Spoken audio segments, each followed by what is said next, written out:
मैं ये पहले बोल चुका हूँ, भीड़ कहाँ से कम थी, फोटोज देख लीजिए आप जाकर, पूरा जंतर मंतर भरा हुआ था। कुछ लोग आ गए थे जो धरना शुरू होने से पहले ही फोटो निकाल कर चले गए और दिखा दिया कि देखो भीड़ आई। अरे शुरू ही नहीं हुआ था, मैं खुद वहां नहीं पहुंचा था, जब मैं चला गया तब तो पूरा भरा हुआ था।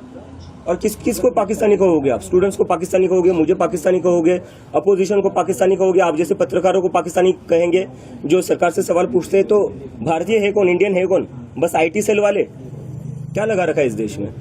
एजुकेशन मिनिस्टर के इस्तीफे के बाद आपकी क्या डिमांड्स रहेंगी आगे? हम उसके लिए पूरा एजेंडा प्रिपेयर करें, जिस पर हम जाकर बताएंगे कि एजुकेशन में क्या क्या, किस तरीके से पूरा एजुकेशन सिस्टम फिक्स हो सकता है। और बात वही तक नहीं है, इस देश में एम्प्लॉयमेंट की भी बहुत जरूरी है। हम देख रहे हैं 10-12 साल में, जो पिछले 10-12 साल में जो इंडिया का पॉलिटिक्स रहा है, हिंदू मुस्लिम कर रहे हैं। उस हिंदू मुस्लिम से किसी को जॉब नहीं मिल रही है, उस हिंदू मुस्लिम से किसी की एग्जाम अच्छी नहीं जा रही है। तो वो सारा फोकस बदलना पड़ेगा, सरकार का जो प्रायोरिटी वो बदलना पड़ेगा, फोकस बदलना पड़ेगा। जब एम्प्लॉयमेंट की बात होगी, जब एजुकेशन की बात होगी, तब कहा जाकर देश सच में प्रोग्रेस कर सकता है।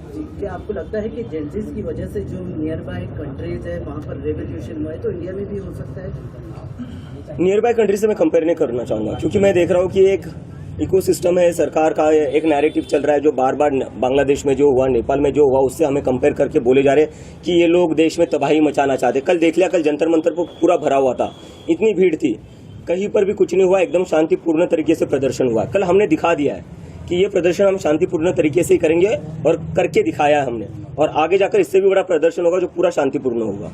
संभाजी नगर में भी कोई आंदोलन होगा? बिल्कुल होगा, मैं जल्दी तय करूंगा उसको। राजनीतिक पार्टी के लोगों से, बड़े नेताओं से कोई बातचीत हुई है इस बार? बिल्कुल नहीं, आप किसी से मिलने बिल्कुल नहीं, कोई आपसे मिलने वाला? मैं सीधा अपने घर पर आया हूँ। एयरपोर्ट से मैं गया जंतर मंतर से मैं गया एयरपोर्ट, मुंबई लैंड हुआ, सुबह यहाँ पहुंचा, सुबह बाय रोड में यहाँ पहुंचा। अगर कोई इच्छा व्यक्त करता है आपसे मिलने की या आगे बात करने की तो? नहीं, ये जैसे ही मैंने पहले बताया, ये पूरा मूवमेंट जो है वो युवाओं का मूवमेंट है, इट्स फॉर द जेन जी, और उन लोगों का सभी पार्टियों से भरोसा उठ चुका है। तो जिन जिन लोगों को हमें समर्थन देना है वो बाहर से समर्थन दे सकते हैं, लेकिन हम खुद किसी से भी एसोसिएटेड नहीं होंगे, ये मैं बात क्लियर कर देता हूँ। ये देश के किस किस कोने से आया था, आपने कुछ इसको एनालाइज किया है, कुछ स्टडी किया? कल जो मैंने टी-शर्ट पहनी थी वहाँ पर Indian Jersey, Indian cricket team की, वो एक लड़का आया था सिक्किम से, 1500 किलोमीटर दूर से आया था। एक लड़का आया था केरला से, वो भी बोल रहा था सर मैं केरला से आया हूँ, बहुत दूर से आया हूँ, आपसे बस 2 मिनट बात करनी थी, तो मैंने बात कर ली उससे। कुछ लोग आए थे उड़ीसा से, कुछ लोग आए थे बंगाल से, राजस्थान से लोग थे, गुजरात से लोग थे, महाराष्ट्र से, तो मतलब पूरी टीम में मेरे जितने भी दोस्त थे पुराने, वो सारे वहां पर ही थे। तो पूरे देश भर से लोग आए थे। कश्मीर से भी एक दोस्त मिला था मुझे, वो भी आया हुआ था।